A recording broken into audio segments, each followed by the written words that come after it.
देश भर में इस वक्त में एक अंडर करंट साफ तौर पर दिखाई दे रहा है। देश भर में इस वक्त में सरकार को लेकर के जो नाराजगी है वो कहीं ना कहीं अगर आप सुन सकते हैं तो आपको साफ तौर पर दिखाई दे रही होगी, साफ तौर पर सुनाई दे रही होगी। और ऐसे में सबसे बड़ा सवाल यह है कि जब नरेंद्र मोदी सरकार के ऊपर एक बड़ा खतरा मंडरा रहा है, जब मोदी सरकार को लेकर के असंतोष साफ तौर पर दिखाई दे रहा है, तो क्या नरेंद्र मोदी सरकार अभी भी अपने तेवर दिखाएगी या फिर साफ हो चुका है कि धर्मेंद्र प्रधान और उनके साथ में 6 मंत्रियों का इस्तीफा होने जा रहा है। यह कहने के लिए सिर्फ एक लाइन की खबर है, कहने के लिए 2 मिनट की खबर है, जिसमें मैं नाम बता दूं ब्रेकिंग के तौर पर। पर्टिकुलर इन 6 मंत्रियों का इस्तीफा होने जा रहा है। इन 6 को एग्जिट होगा, ये 6 बाहर चले जाएंगे और 4-5-6 जो है, जो नाम चल रहे हैं इस वक्त में मीडिया के अंदर, वो अंदर आ जाएंगे। और कुछ 4-5 लोगों के नाम जो फेरबदल में होंगे कि उनका मंत्रालय बदल दिया जाएगा। कहने के लिए इस खबर को मैं 2 मिनट के अंदर सम अप कर सकता हूं, लेकिन समझना बहुत जरूरी है बोस कि क्या हो सकता है और क्या नहीं हो सकता है, और क्या होना चाहिए कम से कम, और क्या कम से कम नहीं होना चाहिए। सवाल इस बात को लेकर के भी है कि दिल्ली से लेकर के अयोध्या तक जब सरकार के अंदर एक नाराजगी साफ तौर पर है, तो क्या सरकार की सेहत पर कोई असर है? सरकार ये दिखा रही है कि भाई हम जनता जनार्दन की बात सुनते हैं, उसकी बात पर अमल करते हैं और जनता जनार्दन के हिसाब से चलते हैं, या फिर जनता जनार्दन कोई नहीं है साहब, आई एम द बोस, माई वे और हाईवे, बस यहां पर यही प्रिंसिपल चलता है। तो बोस, ये जो आई एम द बोस, ये वाला जो एटीट्यूड है, ये नरेंद्र मोदी का अभी भी दिखाई देगा, या फिर ये एटीट्यूड अगर दिखाई दिया तो ये उनको बहुत भारी पड़ेगा। बहुत सारे सवाल हैं, लेकिन पहले मैं आपको बताता हूं कि किस किस की छुट्टी होने जा रही है और इसके पीछे वजह क्या है। धर्मेंद्र प्रधान की छुट्टी होने जा रही है, इस्तीफा होने जा रहा है, ये खबर है। और पुख्ता तौर पर यह खबर तकरीबन हर किसी के पास में, मैं अगर ये कहूं कि मेरे पास में बहुत एक्सक्लूसिव जानकारी है और मैं चिल्ला चिल्ला करके टीवी के जैसे कहूं, बकवास की बात होगी। धर्मेंद्र प्रधान का इस्तीफा क्यों होने जा रहा है मुझे बताने की कोई जरूरत नहीं है। अब धर्मेंद्र प्रधान, मैं उनके बारे में आपको प्रोफाइल बताऊं कि भाई संघ से आने वाले आदमी है, 2 बार के सांसद हैं, ये है वो है, उड़ीसा से आते हैं, उड़ीसा में डबल इंजन की सरकार है, वहां पर मंत्री चाहिए, सब बेकार की बातें हैं। राजनीति परसेप्शन से चलती है, और परसेप्शन परफॉर्मेंस अगर आपका दोनों का दोनों माइनस में है तो आप भले ही कितने बड़े नाम हो। दुनिया का इतिहास है कि परसेप्शन और परफॉर्मेंस जिसका खराब हो गया, खत्म हो गया, उसका विकेट गिर गया, वो चाहे कितना ही बड़ा बल्लेबाज क्यों ना हो। जो टिक नहीं पाया, जो लोगों के दिल से उतर गया, जो बल्लेबाज गेंदबाज के अंदर खौफ पैदा नहीं कर पाया, अब गेंदबाज जो है उसकी बॉल वो सीधे योरकर मारता है और खत्म कर देता है उसको। तो धर्मेंद्र प्रधान का परफॉर्मेंस, कितने पेपर लीक हो चुके हैं बताने कहने की जरूरत नहीं है, और जो परसेप्शन है धर्मेंद्र प्रधान को लेकर के वो 7वें आसमान पर है। तो दोनों ही पॉइंट्स उनके नेगेटिव में है, दोनों पॉइंट्स में धर्मेंद्र प्रधान की छुट्टी वो पूरी तरह से तय है। परफॉर्मेंस और परसेप्शन दोनों 0। अब नहीं छुट्टी होती है तो फिर वही बात है कि आई एम द बॉस, और मैं बॉस हूं, और मेरे बॉस, मेरा एक ही फॉर्मूला है, माई वे और हाईवे, और मेरा जो ये माई वे और हाईवे है उसके हिसाब से धर्मेंद्र प्रधान टिके रहेंगे। दूसरा जो नाम है हरदीप पुरी। अब हरदीप पुरी, उनको लेकर के भी परफॉर्मेंस और उनका साथ के साथ आप ये कहिए कि परसेप्शन दोनों बिगड़े हुए हैं। अब परसेप्शन कैसे बिगड़ा है वो तो आपको सबको पता है, कैसे एप्स्टीन फाइल्स में जिक्र आया, एप्स्टीन फाइल्स में नाम आया, और एप्स्टीन फाइल्स में जब नाम आया तो उसके बाद में कैसे पूरा खेल खराब हो गया, और एप्स्टीन फाइल्स में जो नाम आया उसके बाद में कांग्रेस ने इनके चिट्ठे सामने रख दिए, मेल सामने रख दी, और ये साहब कबूल करने पर मजबूर हो गए कि हाँ, मैं हरदीप पुरी वो एप्स्टीन से मिला था। अब बस इतना ही काफी हो जाता है परसेप्शन के लिए। अगर जनता जनार्दन का डर है तो इतनी ही राजनीति के अंदर सुचिता बहुत हो जाती है कि भाई आप कम से कम अपना इस्तीफा दें। लेकिन अगर आई एम द बॉस और माई वे और हाईवे, तो फिर हरदीप पुरी पर भी कुछ नहीं होगा। तीसरा नाम रवनीत सिंह बिट्टू। अब रवनीत सिंह बिट्टू को इसलिए हटाया जा रहा कि ये कांग्रेस से थे पहले, तो कोशिश इन्होंने बहुत की, राहुल गांधी को लेकर के, गांधी परिवार को लेकर के इधर उधर अनाप शनाप बयानबाजी खूब की, लेकिन उसका जमीन पर कोई असर नहीं है। उल्टा रवनीत सिंह बिट्टू की वजह से बीजेपी को नुकसान हो रहा है। रवनीत सिंह बिट्टू ने खूब राहुल गांधी को लेकर के अनाप शनाप बयानबाजी की, लेकिन अब राहुल गांधी कम से कम एक ऐसा फेस तो आज की तारीख में जरूर है कि आप अगर उन्हें गाली देंगे तो लोग हो सकता है कि आपका खेल खराब कर दें। भले ही राहुल गांधी को वोट वो नहीं देना चाहते हो, लेकिन अगर आप राहुल गांधी पर आज की तारीख में अगर आप निशाना उनको बनाते हैं, गंदी बातें उनके बारे में कहते हैं, तो हो सकता है कि फिर वो सिंपैथी वो वोट में तब्दील हो जाए। तो राहुल गांधी एक ऐसा फैक्टर तो बन चुके हैं, भले ही लोग इसको स्वीकार करें या ना करें, लेकिन ये बात एक राजनीतिक विश्लेषक के तौर पर भी मैं देखता हूं, पत्रकार के तौर पर भी मैं देखता हूं, और जो राजनीति आज की तारीख में है उसमें साफ तौर पर ये चीज दिखाई देती है। तो रवनीत सिंह बिट्टू को क्यों हटाया जाएगा, पहला पॉइंट तो ये है, और दूसरा पॉइंट ये है रवनीत सिंह बिट्टू को रिप्लेस करना है। और रिप्लेस किससे करना है मैं आपको आगे के नाम बताऊंगा, उसमें रिप्लेस आपको जो है दिखाई देगा। पंकज चौधरी, अब पंकज चौधरी को लेकर के ना कोई परसेप्शन का मामला है ना परफॉर्मेंस का मामला है। पंकज चौधरी दरअसल उनको बीजेपी का प्रदेश अध्यक्ष बना दिया गया यूपी का, और पंकज चौधरी उनको इसलिए हटाया जा रहा है कि पंकज चौधरी वो हटेंगे तो यूपी में जाकर के वो काम करें। 27 का इलेक्शन है, आपके पास में सबसे बड़ा काम जो है वही है, बाकी मंत्रालय कोई अहमियत नहीं रखता, आप छोड़ दीजिए। आप पहले जाकर के वो काम करिए, अगर वो काम आपने कर दिया, उसमें अपनी परफॉर्मेंस दिखी आपकी, तो फिर मंत्रालय आपको मिल जाएगा। तो ये जो है उनको एक जिम्मेदारी दी गई है और इसीलिए उनको फ्री किया जा रहा है। तो पंकज चौधरी का हर हाल में इस्तीफा होगा, कोई दो राय नहीं है। इसके बाद में हर्ष मल्होत्रा मोदी सरकार में मंत्री थे, लेकिन उनका भी वही है कि परफॉर्मेंस और परसेप्शन वाला कोई मसला है नहीं। दिल्ली के अंदर उनको प्रदेश अध्यक्ष बना दिया गया है, इसलिए उनकी भी छुट्टी हो रही कि आप दिल्ली में भैया सरकार को संभाली, क्योंकि दिल्ली में रेखा गुप्ता का जो मामला है वो हल्का पड़ रहा है। रेखा गुप्ता वो संभाल नहीं पा रही है और कहीं ना कहीं केजरीवाल की जो पार्टी है वो फिर से उठने की कोशिश कर रही है, और इसीलिए हर्ष मल्होत्रा को कहा गया कि भाई आप जाइए और देखिए और दिल्ली में किस तरीके से चीज़ें ठीक हो सकती हैं, क्योंकि दिल्ली में गुटबाजी तो खैर मैं नहीं कहूँगा कि भाई पूरी तरह से गुटबाजी है, लेकिन मामला कुछ जम नहीं रहा है, ये अपने आप में बड़ा सवाल है। और इसके बाद में एक नाम और है जॉर्ज कुरियन का। जॉर्ज कुरियन, इनका भी इस्तीफा हो सकता है। अब इनका इस्तीफा कैसे होगा? जॉर्ज कुरियन का इस्तीफा इस लिहाज से हो सकता है क्योंकि ये केरल से आते हैं, राज्यसभा का इनका जो कार्यकाल है वो खत्म हो गया है। दूसरी बात यह कि केरल में जो चुनाव थे वो भी खत्म हो गए, यही सबसे बड़ी बात है। अगर आज की तारीख में अगर केरल में कुछ अच्छी स्थिति दिखाई देती तो इनको इनाम के तौर पर इनका राज्यसभा का कार्यकाल वो रिपीट करवा दिया जाता, मंत्रालय रिपीट रह जाता। लेकिन केरल में कुछ हुआ नहीं साहब, केरल तो वही बीजेपी के लिए करेला की माफी कड़वा ही है, और इसलिए अब इन साहब को भी टाटा बाय बाय कहने का जो है वो टाइम पूरी तरह से आ चुका है। तो कुल मिलाकर के 6 नाम हैं, धर्मेंद्र प्रधान, हरदीप पुरी और रवनीत सिंह बिट्टू, पंकज चौधरी, हर्ष मल्होत्रा और जॉर्ज कुरियन, ये 6 नाम है जिनका विकेट जा रहा है। अब किस किस की एंट्री हो सकती है वो मैं आपको पहले बताता हूं, और मंत्रालय में किस किस को शिफ्ट किया जा सकता है उस पर भी बात करेंगे। तो एंट्री में शशिकांत दास, इनका सबसे ज्यादा चर्चा में इस वक्त में नाम है शशिकांत दास। और शशिकांत दास का नाम क्यों चर्चा में है? शशिकांत दास जो है वो मोदी सरकार में आर्थिक मंत्री रहे हैं, और इनका नाम मैं बता दूं तो निर्मला सीतारमण का मंत्रालय जो शिफ्ट किया जाएगा। निर्मला सीतारमण पर हम आगे बात करेंगे बहुत सारी, लेकिन सिर्फ इतनी बात समझ लीजिए कि निर्मला सीतारमण को शिफ्ट किया जा रहा है तो वित्त मंत्रालय किसे दिया जाए? और वित्त मंत्रालय भैया सबसे बड़ा मामला है, सरकार सबसे ज्यादा जो है इसी को लेकर के फंसी हुई है। पैसा नहीं है, और पैसा है तो उसको कैसे किस तरीके से रखा जाए, वही सबसे बड़ा मामला है।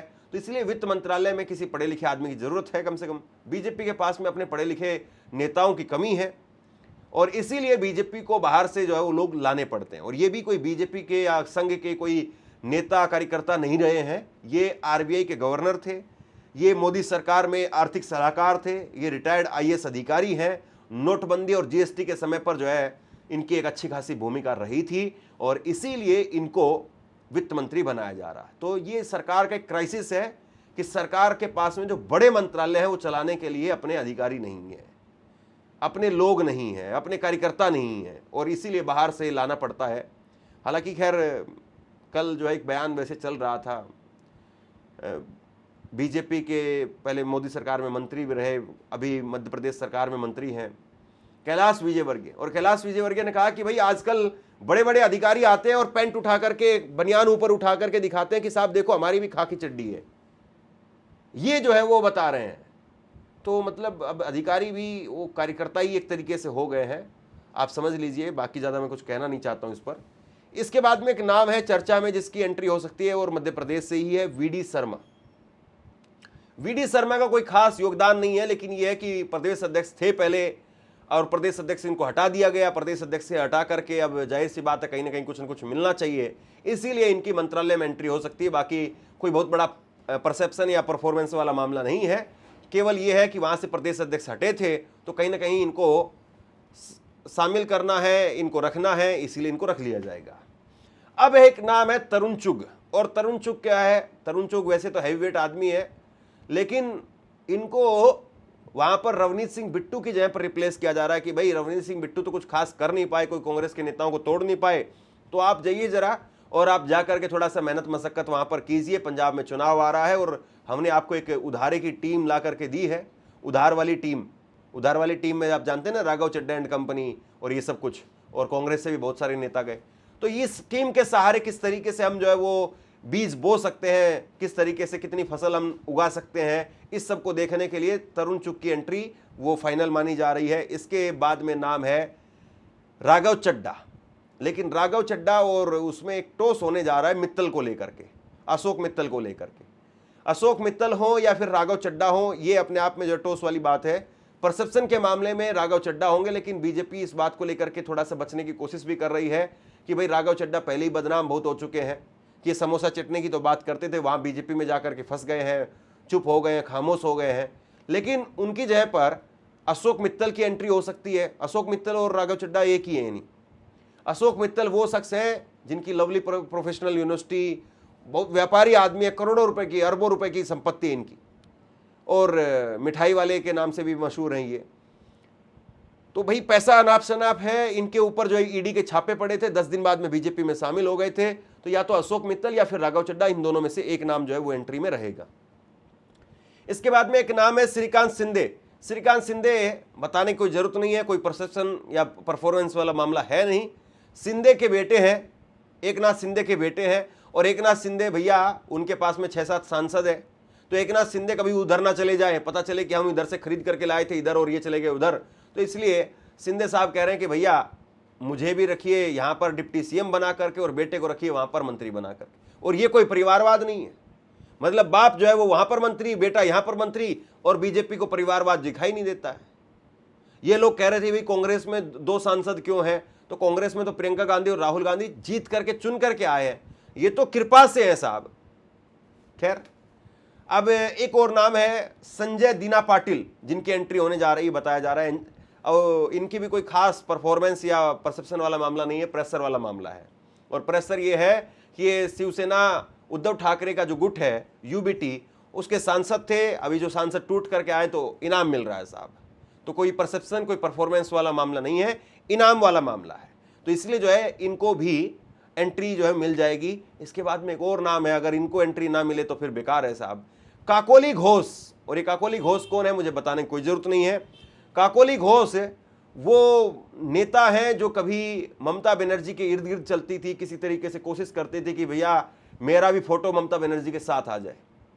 और ममता बनर्जी आज जब बुरे वक्त में आई तो सबसे पहले इन्होंने जो है वो अपना बागियों का कुनबा इकट्ठा किया, और उसके बाद में बीजेपी ने एक एनसीपीआई पार्टी दे दी और काकोली घोष वहां चली गई है। अब खबर यह है कि एनसीपीआई पार्टी का कायाकल्प हो जाएगा, उनका एक बड़ा दफ्तर वगैरह बनेगा, हेडक्वार्टर वगैरह बनेगा, और अध्यक्ष जो है वो भी इन्हीं को बना दिया जाएगा, इनको मंत्री बनाया जाएगा। और काकोली घोष अब वो वहां पर सर्वे सर्वा होंगी और वही सब कुछ देखेंगी।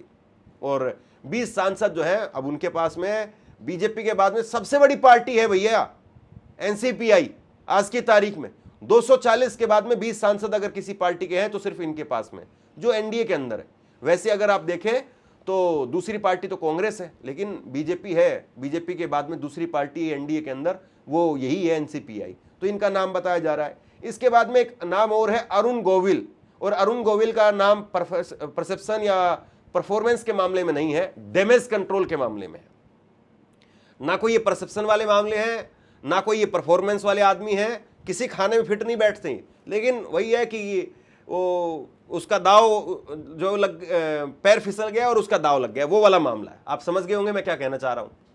तो अब इस वक्त में मंदिर चोरी का मामला चल रहा है, और मंदिर चोरी के मामले में ये राम जो है अब बना दिए जाएंगे मंत्री, और अब 7 महीने का समय रहेगा, और इनको कहा जाएगा कि भैया आप जा करके जो है वो अपना काम करिए, आप जा करके कहिए कि भैया मैं राम जी हूं, और बीजेपी राम के नाम पर कुछ होने नहीं देगी, और बीजेपी ये नहीं करने देगी, वो नहीं करने देगी, ऐसा नहीं होगा, वैसा नहीं होगा। दुनिया भर के तमाम इधर उधर के जाकर के आपको भाषण देने हैं। 7 महीने का समय है आपके पास में, 8 महीने का समय है, अगर कर पाए तो अच्छी बात है, वरना बीजेपी आपको फिर से वनवास में भेज देगी जैसा अभी तक रखा हुआ था। और फिर उसके बाद में अगले साल जब चुनाव होगा तो पता चलेगा कि साहब इनकी छुट्टी हो जाए, तो ये कोई बड़ी बात नहीं होगी। बहरहाल तो अरुण गोविल का काम जो है वो यही होगा, और इसीलिए इनकी एंट्री भी मानी जा रही कि इनकी एंट्री हर हाल में होगी। अब 3-4 नाम और हैं जो शिफ्ट किए जा सकते हैं। निर्मला सीतारमण, जिसमें सबसे बड़ा नाम है, निर्मला सीतारमण को धर्मेंद्र प्रधान की जगह पर एचआरडी में भेजा जा सकता है, एजुकेशन मिनिस्टर बनाया जा सकता है। अब ये एक तरीके से उनका डिक्लाइन ही होगा। मतलब आप वित्त मंत्री थी, वित्त मंत्री यानी सरकार के जो टॉप मोस्ट जो 4 जो मंत्री होते हैं, मिनिस्टर्स होते हैं, उसमें नाम गिना जाता है वित्त मंत्री। वित्त मंत्री, गृह मंत्री, रक्षा मंत्री, विदेश मंत्री, यही सरकार के 4 बड़े मंत्री होते हैं।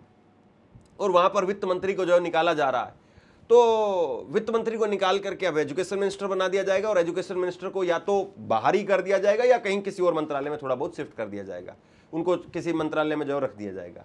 तो निर्मला सीतारमण रुपया नहीं संभाल पा रही है, अनाप शनाप बयानबाजी इनकी हो जाती है। हालांकि ये एजुकेशन मिनिस्ट्री में आएंगी तो गर्म तवे वाला मामला है, यहाँ पर तो आते ही जो है वो मैडम का गुस्सा और 7वें आसमान पर जाएगा, क्योंकि मैडम को सुनने की आदत नहीं है। कायदे से तो ये यहाँ पर एजुकेशन मिनिस्टर कोई सुनने वाला आदमी होना चाहिए, क्योंकि यहाँ पर तो फिर से जो है वो छात्र कॉलर पकड़ेंगे। कोई पेपर लीक वो रुकना नहीं है, पॉसिबल नहीं है, ऐसा दिखाई नहीं देता है कि सरकार के पास में कोई ऐसा कोई सिस्टम मैकेनिज्म है कि सरकार पेपर लीक को रोक पाएगी। तो इसलिए कोई पढ़ा लिखा आदमी और कोई सिस्टम वाला आदमी, कोई सुधारने वाला आदमी और सुनने वाला आदमी, अगर ऐसा आदमी अगर आता है तो मामला हो पाएगा, अगर ऐसा आदमी नहीं आया तो फिर नहीं हो पाएगा। बाकी ये आ रही है तो गर्म तवा है, मैडम सोच करके आए कि भैया यहाँ पर फिर प्याज भी खाना पड़ेगा, लहसुन भी खाना पड़ेगा, यहाँ पर सब कुछ सुनना पड़ेगा। यहाँ पर ये नहीं चलेगा कि भैया अपन प्याज लहसुन नहीं खाती हूँ, अपने को प्याज लहसुन से उसके दाम से फर्क नहीं पड़ता है। तो ये वाला मामला, ये वाला एटीट्यूड अगर ये लेकर के आएंगे तो बहुत बुरा जो है मोदी सरकार के एक्सपेरिमेंट ये रहेगा, और ये दाव फेल हो जाएगा। फिर इनको यहाँ से कहीं और लेकर के जाना पड़ेगा, ये मान करके चलिए आप। इसके बाद में ज्योतिरादित्य सिंधिया। अब ज्योतिरादित्य सिंधिया कोई परसेप्शन या परफॉर्मेंस वाला मामला नहीं है कि इन्होंने कोई बहुत अच्छा काम किया हो। मैं इसलिए इस बात को कह रहा हूं, इनका जो आज की तारीख में मंत्रालय है, मैं गारंटी से कहता हूं आपको पता भी नहीं होगा कि इनके पास में कौन सा मंत्रालय है। पहले जो इनके पास में मंत्रालय था वो नागरिक उड्डयन मंत्रालय था। अब नागरिक उड्डयन मंत्रालय की भी क्या हालत थी वो सबको पता है, लेकिन वहां पर टीडीपी का प्रेशर था, चंद्रबाबू नायडू का प्रेशर था। उन्होंने कहा कि भाई मेरे बेटे को ये मिलना चाहिए, तो उनके बेटे को दे दिया। और सिंधिया क्या है, सिंधिया तो उधार के मांगे हुए आदमी थे। सिंधिया को कहा कि बाबू आप थोड़ा कुर्सी छोड़ करके स्टूल पर बैठिए, तो सिंधिया को जो है बैठा दिया गया। सिंधिया को जो है वो मंत्रालय दे दिया गया पूर्वोत्तर क्षेत्र विकास मंत्री। अभी पूर्वोत्तर क्षेत्र विकास मंत्री में कितना विकास किया इन्होंने?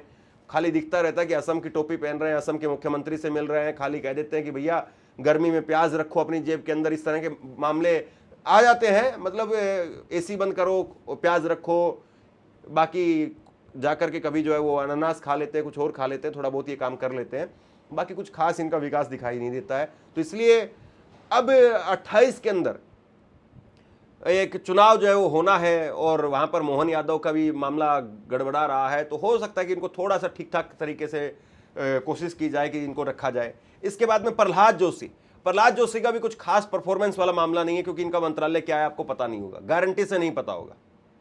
और बस यही है कि ये संसद के अंदर बोल लेते हैं। संसद में जब बोलते हैं तो संसद में राहुल गांधी को थोड़ा सा टोक लेते हैं, किताब उताब निकाल करके संविधान की कि भैया ये ऐसे नहीं है, ऐसे है, रूल बुक वगैरह निकाल लेते हैं।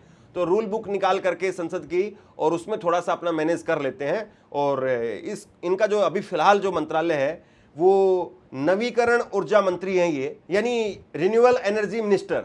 अब थोड़ा सा इनको भी ठीक ठाक हो सकता है कि 100 ग्राम लड्डू और मिल जाए, ये केवल इतना मामला जो है दिखाई दे रहा है। लेकिन मैं फिर कहूँगा केवल और केवल एक ही चीज पर डिपेंड होता है कि आप जनता जनार्दन की आवाज को अपने मंत्रालय के फेरबदल में कितनी जगह देते हैं, या फिर आई एम द बॉस, माई वे और हाईवे। अगर ये वाला मामला है तो मेरी सारी खबर पर पानी फिर सकता है। हो सकता है कि 2-4-5 नाम जो मैंने बताए हैं, पंकज चौधरी का, हर्ष मल्होत्रा का या रवनीत बिट्टू का, इसका हो जाए, धर्मेंद्र प्रधान का नहीं होगा अगर आई एम बॉस वाला मामला है तो, हरदीप पुरी का नहीं होगा अगर आई एम बॉस वाला मामला है तो, ये आप मान करके चलिए। और सबसे बड़ी बात तो ये कि अगर आई एम द बॉस आप ये हैं तो आप काकोली घोष को एंट्री मत दीजिए, मान करके दिखेंगे आपको भी कि भैया काकोली घोष को आपने एंट्री नहीं दी, तो ये तो होगा ही होगा। तो शेयर कीजिए इस खबर को। बाकी आप क्या सोचते हैं नीचे कमेंट सेक्शन में लिख करके जरूर बताइए। इस वीडियो को लाइक कीजिए और चैनल को सब्सक्राइब जरूर कीजिए। शुक्रिया, थैंक यू।